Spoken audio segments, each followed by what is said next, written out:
Monday Wednesday Friday ನನ್ನ ಹೇರ್ಗೆ hair oil ಮಾಡಿ ನೀಟಾಗಿ ನೆಕ್ಸ್ಟ್ ಡೇ ಬೆಳಗ್ಗೆ ಒಂದು ಹಾಫ್ ಆನ್ ಅವರ್ ಮಸಾಜ್ ಮಾಡ್ತೀನಿ. ಆಗ ಬ್ಲಡ್ ಫ್ಲೋ ಚೆನ್ನಾಗಿರುತ್ತೆ, ಹೇರ್ ಗ್ರೋತು ಕೂಡ ಚೆನ್ನಾಗಿರುತ್ತೆ. ಸುತ್ತಮುತ್ತ ಜನ ಹೆಂಗಿರ್ತಾರೆ ಸೊ ಅದ್ರ ಮೇಲೆ ನಮ್ಮ ಬಟ್ಟೆ ಅಂತ. ಮನೇಲಿ ಯಾವತ್ತೂ ಕಸ ಇಟ್ಕೊಂಬಿಡಿ, ಮನೆ ಒಳಗಾದರೂ ಅಷ್ಟೇ, ಮನೆ ಹೊರಗಾದರೂ ಅಷ್ಟೇ. ಹಿಂಗೆ ಗಲೀಜು ಮಾಡ್ಕೊಳ್ಳಿಲ್ಲ ಅಂದರೆ ನಂಗೆ ಸಮಾಧಾನನೇ ಆಗಲ್ಲ.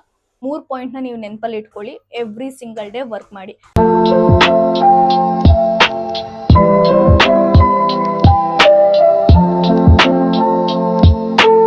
ಹಾಯ್ ಕ್ಯೂಟಿ ಪಾಯ್ಸ್, ಎಲ್ರಿಗೂ welcome back to my YouTube channel. ಇವತ್ತು ನಾನು ನನ್ನ ಡೇನ ಹೊರಗಡೆಯಿಂದ ಸ್ಟಾರ್ಟ್ ಮಾಡ್ತಾ ಇದ್ದೀನಿ.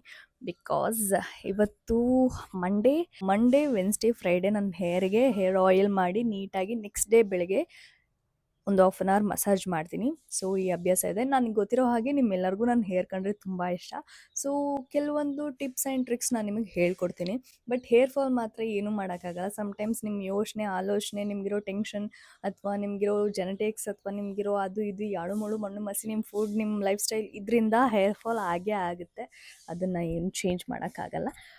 ಬಟ್ ಈಗ ನನಗೆ ನನ್ನ ಹೇರಿಗೆ ಮಸಾಜ್ ಮಾಡಬೇಕು. ಅದಕ್ಕಿಂತ ಮುಂಚೆ ಇವಾಗ ನಾನು ಬಿಸಿನೀರು ಕುಡಿತೀನಿ. ಓಕೆ, ಕಮ್ ಲೆಟ್ಸ್ ಗೋ, ಬಿಸಿನೀರು ಕುಡಿಯೋಣ.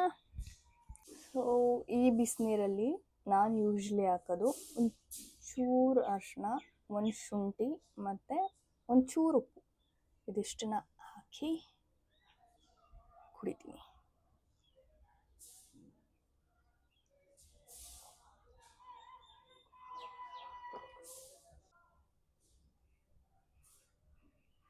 ನೆನ್ನೆ ನೈಟು ಕಂಪ್ಲೀಟಾಗಿ ಜಡೆ ಹಾಕಿ ಆ ಜಡೆನ ಹಿಂಗೆ ಮರ್ಚಿ ಕಟ್ಟಿದ್ದೆ. ಸೊ ನನಗೆ ಯಾವಾಗಲೂ ಹೆಂಗೆ ಅಂತಂದರೆ, ಲಾಸ್ಟ್ ಇಯರು ಹಾಗೆ ನನಗೆ ಹೇರ್ ಉದ್ದ ಬೇಕು, ಲಾಂಗ್ ಬೇಕು ಅಂತ ಅಂದ್ಬಿಟ್ಟು ನಾನು ಎವ್ರಿ ಸಿಂಗಲ್ ಡೇ ಆಫೀಸ್ಗೂ ಜಡೆ ಹಾಕೊಂಡು ಹೋಗ್ತಾಯಿದ್ದೆ. ಆ್ಯಂಡ್ ಮಲಗಬೇಕಾದ್ರೆ ಹಿಂಗೆ ಜಡೆ ಹಾಕೊಂಡು ಮಲಗ್ತಿದ್ದೆ. ಎಷ್ಟು ಬೇಗ ಎಷ್ಟು ಉದ್ದ ಬೆಳೆದಿತ್ತು ಅಂದರೆ, ಅದ್ರದ್ದು ಫೋಟೋ ವಿಡಿಯೋ ಏನಾರು ಇದ್ದರೆ ನಾನು ಅಪ್ಲೋಡ್ ಮಾಡ್ತೀನಿ. ಸೊ ಈಗ ಮತ್ತೆ ರೀಸೆಂಟಾಗಿ ಕಟ್ ಮಾಡಿಸಿದ್ದೆ. ಅದಾದಮೇಲೆ ಇವಾಗ ಮತ್ತೆ ಉದ್ದ ಬೆಳೆಸ್ತಾ ಇದ್ದೀನಿ. ಒಂದು ಅರ್ಧ ಗಂಟೆ ಮುಂಚೆ ತಲೆಗೆ ಹಿಂಗೆ ಮಸಾಜ್ ಕೊಟ್ಬಿಟ್ರೆ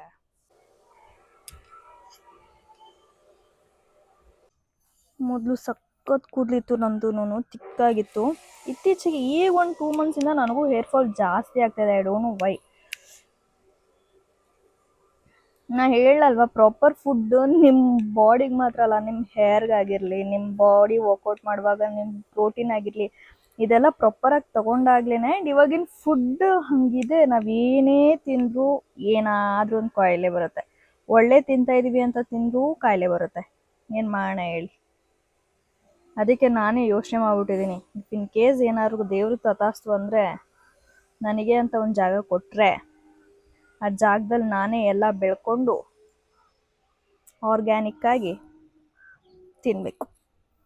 ಒಂದು 3 ದಿನ ಏನು ಮಾಡಿ ಅಂತಂದರೆ, ತಲೆಗೆ ಎಣ್ಣೆ ಹಾಕಾದ್ಮೇಲೆ ನೈಟ್ ಒಂದು 4 ಮಿನಿಟ್ಸ್ ಉಲ್ಟಾ ಮಲ್ಕೊಳ್ಳಿ. ಉಲ್ಟಾ ಇನ್ ದ ಸೆನ್ಸ್ ತಲೆನ ಕೆಳಗೆ ಹಾಕ್ಬಿಟ್ಟು ಕಾಲನ್ನ ಹಿಂಗೆ ಮೇಲೆ ಇಟ್ಬಿಟ್ಟು ಮಲ್ಕೊಳ್ಳಿ. ಅಂದರೆ ಗೋಡೆ ಹತ್ರ ಇಟ್ಬಿಟ್ಟು ದಿಂಬು ಯಾವ್ದಾದ್ರು ಒಂದು 2 ಇಲ್ಲಿ ಇಟ್ಬಿಟ್ಟು ಬೆಡ್ಡಿಂದ ಕೆಳಗೆ ತಲೆನ ಹಿಂಗೆ ಮಾಡಿ 4 ಮಿನಿಟ್ಸ್, ಎಕ್ಸಾಕ್ಟ್ 4 ಮಿನಿಟ್ಸ್ಗೆ ಅಲಾರಾಮ್ ಇಟ್ಕೊಳ್ಳಿ. ಹಂಗೆ ಮಾಡಿ. ಆಗ ಬ್ಲಡ್ ಫ್ಲೋ ಚೆನ್ನಾಗಿರುತ್ತೆ, ಹೇರ್ ಗ್ರೋತು ಕೂಡ ಚೆನ್ನಾಗಿರುತ್ತೆ. ಕಸ ಬರ್ತಾಯಿದೆ, ಕಸ ಕೊಟ್ಬಿಡೋಣ.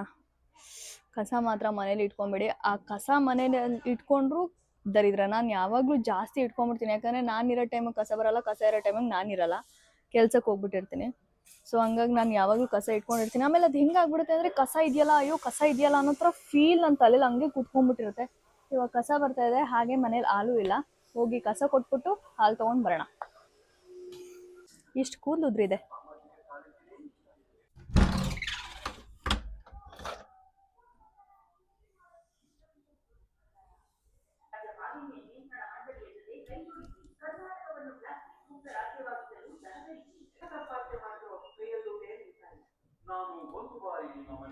RCB ಅವರು ಮೊದಲಿರ್ಲಿಲ್ಲ ಅಲ್ವಾ ಇದು? ಹೌದಾ? ಅಂದರೆ ಇದು ಬಂದಾಗಿಂದ ನಾನು ತಗೊಂಡಿಲ್ಲ ಅನಿಸುತ್ತೆ. 1 2 3 4 5 6 7 8 9 10 ಎಷ್ಟಾಯಿತು? 150. ನಾನು ಹೋಗಿ ನನ್ನ ತಲೆ ಬಾಚ್ಕೊಂಡು ಹೊರಗಡೆ ಬರೋ ಅಷ್ಟರಲ್ಲಿ ಕಸ್ದವ್ರು ಆಲ್ರೆಡಿ ರೋಡ್ ಎಂಡಲ್ಲಿದ್ದರು.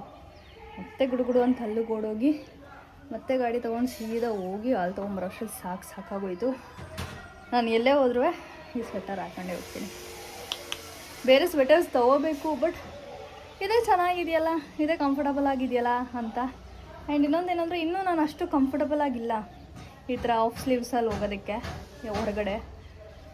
ಆ್ಯಂಡ್ ಮೇಯ್ನ್ಲಿ ನಾನಿರೋ ಏರಿಯಾದಿಂದ ಮೊದಲಿಂದನೂ ಅದೊಂದು ಅಭ್ಯಾಸ ಮಾಡಿಸ್ಬಿಟ್ಟಿದ್ರೆ ಮೈಂಡಿಗೆ.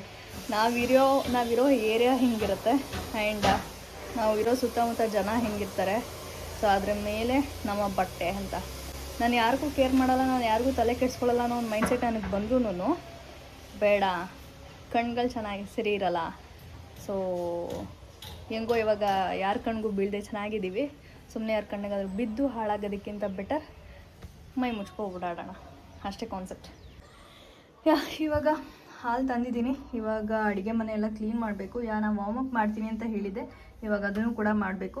ಅದನ್ನು ಮಾಡಿ ಬಂದು ಅಡುಗೆ ಮನೆಯೆಲ್ಲ ಕ್ಲೀನ್ ಮಾಡಿ ಸ್ನಾನ ಮಾಡೋಕ್ಕೆ ಹೋಗಬೇಕು.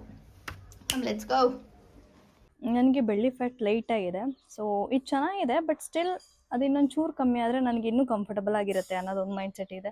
ನಮಗೆ ಗೊತ್ತಲ್ಲ, ನಮ್ಮ ಹುಡುಗಿರಿಗೆ ಎಷ್ಟೇ ಮಾಡಿದ್ರು ಕೆಲವೊಂದು ಏನಾದ್ರು ಒಂದು ಕೊರತೆ ಇದ್ದೇ ಇರುತ್ತೆ ಅಂತ, ಅದೇ ಥರ ಇದುವೆ. ಸೊ ಈಗ ಒಂದು 5 to 10 minutes ವಾರ್ಮಪ್ ಮಾಡ್ಕೊಂಬರೋಣ. 1 2 3 4 5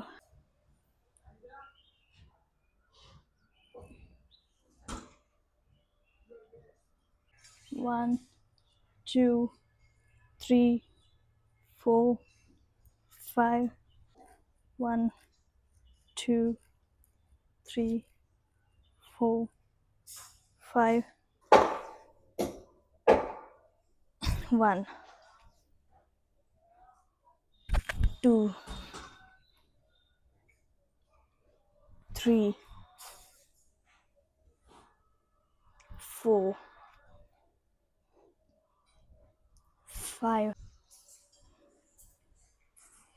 1 2 3 1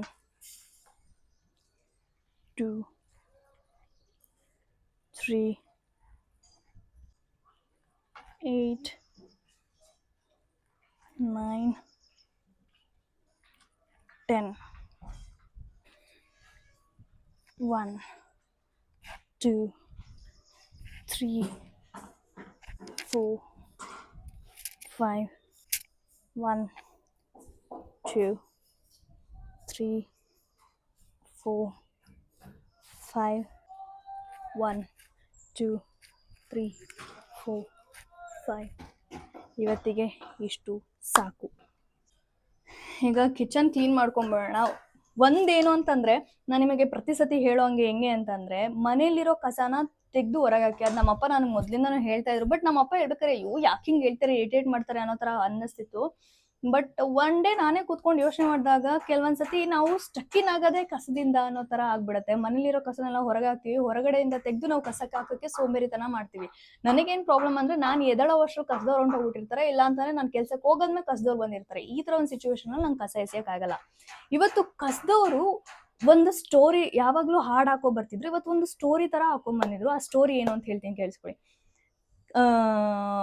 ಒಬ್ಬ ಅಮ್ಮ ಹೇಳ್ತಾ ಇರ್ತಾಳೆ, ಅಯ್ಯೋ ಗುರುಜಿ, ನಾನು ಎಷ್ಟೇ ಕಷ್ಟಪಟ್ಟರು, ಎಷ್ಟೇ ಸಂಪಾದನೆ ಮಾಡಿದ್ರು ಮನೆಯೊಳಗೆ ಲಕ್ಷ್ಮಿ ಬರ್ತಾ ಇಲ್ಲ ಗುರುಜಿ, ಲಕ್ಷ್ಮಿ ಬರ್ತಾ ಇಲ್ಲ ಅಂತ ಹೇಳ್ತಾ ಗುರುಜಿನ ನೀವು ಮನೆಗೆ ಬಂದು ನೋಡಿ ಏನಾಗಿದೆ ಸಮಸ್ಯೆ ಅಂತ ಹೇಳ್ತಾಳೆ.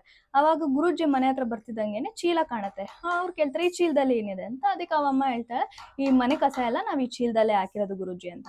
ಅವಾಗ ಗುರುಜಿ ಹೇಳ್ತಾರೆ, ಫಸ್ಟ್ ಚೀಲದಲ್ಲಿರೋ ಕಸನ ತೆಗೆದು ಹೊರಗಡೆ ಹಾಕಿ, ಲಕ್ಷ್ಮಿ ಬರ್ದೇ ಇರೋದಕ್ಕೆ ಕಾರಣ ಅದೇ. ಸೊ ಕಸ ಎಲ್ಲ ಯಾವಾಗ ಮನೆ ಹತ್ರ ಗುಡ್ಡೆ ಇಟ್ಕೊಂಡಿರ್ತಾರೆ, ಅವಾಗ ಲಕ್ಷ್ಮಿ ಮನೆಗೆ ಬರೋಕ್ಕೆ ಹಿಂದೆ ಮುಂದೆ ಯೋಚನೆ ಮಾಡ್ತಾರೆ ಅಂತ. ಯಾವುದೇ ಮನೆ ಆದರೂ ಅಷ್ಟೇ, ನೀವು ಸಿಂಗಲ್ ಆಗಿರ್ತೀರಾ, ಮದುವೆ ಆಗಿರ್ತೀರಾ, ಏನಾದರೂ ಒಂದಾಗಿರಿ, ಮನೇಲಿ ಯಾವತ್ತು ಕಸ ಇಟ್ಕೊಂಬಿಡಿ. ಮನೆ ಒಳಗಾದರೂ ಅಷ್ಟೇ, ಮನೆ ಹೊರಗಾದರೂ ಅಷ್ಟೇ, ಯಾವಾಗಲೂ ಕ್ಲೀನಾಗಿ ಇಟ್ಕೊಳ್ಳಿ ಅಷ್ಟೇ. ಆ್ಯಂಡ್ ಮನೇಲಿ ಯಾವಾಗಲೂ, ಇವಾಗ ನೋಡಿ ನಾನು ಕಿಚನ್ ಕ್ಲೀನ್ ಮಾಡ್ತಾ ಇದ್ದೀನಿ, ಆರಾಮಾಗಿ ಕ್ಲೀನ್ ಮಾಡ್ಕೊಂಡ್ಬಿಡ್ತೀನಿ. ನೆನ್ನೆಲ್ಲ ಅಡುಗೆ ಮಾಡಿದ್ರೆ ಕಿಚನ್ ಕ್ಲೀನ್ ಮಾಡೋಕ್ಕೆ ಟೈಮ್ ಇರಲಿಲ್ಲ, ಇವಾಗ ಕಿಚನ್ ಕ್ಲೀನ್ ಮಾಡೋದು ಅಷ್ಟೇ. ಈಗ ಕಿಚನ್ ಕ್ಲೀನ್ ಆಗಿದೆ, ಒಂದು ರೌಂಡ್ ಎಲ್ಲ ಕಡೆ ಕಸ ಗುಡಿಸ್ಕೊಂಡ್ಬಿಡೋಣ. ಯಾರು ಯೂಟ್ಯೂಬರ್ಸ್ ಇದ್ದಾರೆ, ಅವ್ರು ಯಾರು ದಿಢೀರ್ ಅಂತ ಬೆಳೆದಿಲ್ಲ. ಅವರೆಲ್ಲ ಕಷ್ಟಪಟ್ಟು 7-8 ವರ್ಷದಿಂದ ಪ್ರತಿದಿನ ಅವ್ರ ಎಫರ್ಟ್ ಅವ್ರು ಹಾಕಿರೋದಕ್ಕೆ ಬೆಳೆದಿರೋದು. ಅವ್ರ ಎಫರ್ಟ್ ಒಂದು ದಿನ ಹಾಕಿಲ್ಲ ಅಂದಿದ್ರು ಅವ್ರು ಇವತ್ತು ಯಾರು ಆ ಸ್ಥಾನದಲ್ಲಿ ಇರ್ತಿರ್ಲಿಲ್ಲ. ಇವಾಗ ನೀವುಗಳೆಲ್ಲ ಹೆಂಗಾಗ್ಬಿಟ್ಟಿದ್ದೀರಾ ಅಂದ್ರೆ ನಾನು ಹಿಂಗ್ ಬಂದಿದ ತಕ್ಷಣ ಫೇಮಸ್ ಆಗ್ಬಿಡ್ಬೇಕು ಅನ್ನೋ ಮೈಂಡ್ ಸೆಟ್ ಅಲ್ಲಿ ಇಟ್ಕೊಂಡಿದ್ರೆ ಅದಾಗಲ್ಲ. ನಿಮ್ ಫೋಕಸ್ ಏನಿರ್ಬೇಕು ಅಂದ್ರೆ ನೀವಾಯ್ತು ನಿಮ್ ವರ್ಕ್ ಆಯ್ತು, ನೀವಾಯ್ತು ನಿಮ್ ವರ್ಕ್ ಆಯ್ತು. ರಿಸಲ್ಟ್ ಮಾತ್ರ ನೋಡಕ್ಕೆ ಹೋಗ್ಬಿಡಿ. ರಿಸಲ್ಟ್ ಒಂದಲ್ಲ ಒಂದ್ ದಿವಸ ಸಿಗುತ್ತೆ. ಅದು ನೀವು ಎವ್ರಿ ಡೇ ಕನ್ಸಿಸ್ಟೆನ್ಸಿ ಮೇಂಟೈನ್ ಮಾಡಿದ್ರೆ 100% ಸಿಗುತ್ತೆ. ಇದು ತಲೆಯಲ್ಲಿ ಇಟ್ಕೊಳ್ಳಿ.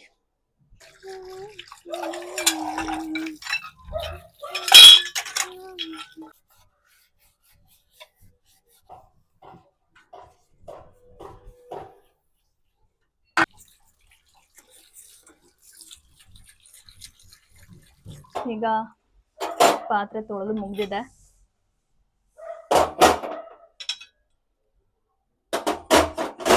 ಮೊಟ್ಟೆ ಬೇಯಕ್ಕೆ ಇಡೋಣ ಫಸ್ಟ್. ಆ್ಯಂಡ್ ಇನ್ನೊಂದು ಕಡೆ ಓಟ್ಸ್ ಬೇಯಕ್ಕೆ ಇಡೋಣ. 10 ಪ್ಯಾಕೆಟ್ ತರ್ತೀನಿ. ಈ ಥರ 10 ಪ್ಯಾಕೆಟ್ ತರ್ತೀನಿ. 10 ದಿನಕ್ಕೆ ಆರಾಮಾಗಿ ಮತ್ತೆ ಆಡಂಗಿಲ್ಲ. ಬರೀ ಓಟ್ಸಿಗೆ ಮಾತ್ರ ಮಿಲ್ಕ್ ಯೂಸ್ ಮಾಡೋದು. ಹಿಂಗೆ ಗಲೀಜು ಮಾಡ್ಕೊಳ್ಳಿಲ್ಲ ಅಂದರೆ ನಂಗೆ ಸಮಾಧಾನನೇ ಆಗಲ್ಲ.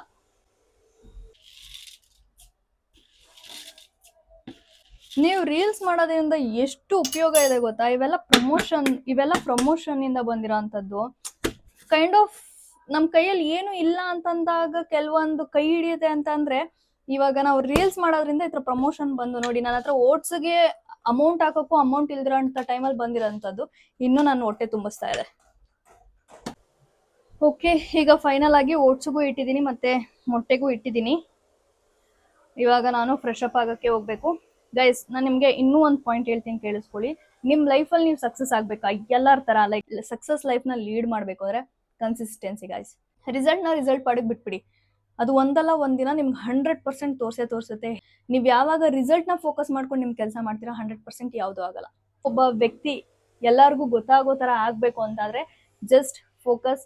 ನಿಮ್ಮ ಮೇಲೆ ನಿಮಗೆ ನಂಬಿಕೆ ಇರಲಿ, ನಿಮ್ಮ ಕೆಲಸದ ಮೇಲೆ ನಿಮ್ಗೆ ನಂಬಿಕೆ ಇರಲಿ. ಆ್ಯಂಡ್ ನೀವು ಒಂದು ದಿನನೂ ಬಿಟ್ಟು ಬಿಡ್ದಂಗೆ ಎವ್ರಿ ಸಿಂಗಲ್ ಡೇ ನಿಮಗೆ ಏನೇ ಆದರೂ ಪರವಾಗಿಲ್ಲ, ಎವ್ರಿ ಸಿಂಗಲ್ ಡೇ ನೀವು ಅದ್ರ ಮೇಲೆ ವರ್ಕ್ ಮಾಡಲೇಬೇಕು.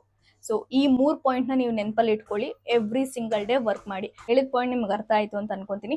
ಓಕೆ, ಇವಾಗ ಇವೆರಡನ್ನೂ ಇಟ್ಟಿದ್ದೀನಿ. ಇವೆರಡು ಬೇಯೋ ಅಷ್ಟರಲ್ಲಿ ನಾನು ಹೋಗಿ ಸ್ನಾನ ಮಾಡ್ಕೊಂಡು ಬರ್ತೀನಿ. ಟೈಮ್ ಆಗೋಗುತ್ತೆ ಇಲ್ಲಾಂದರೆ.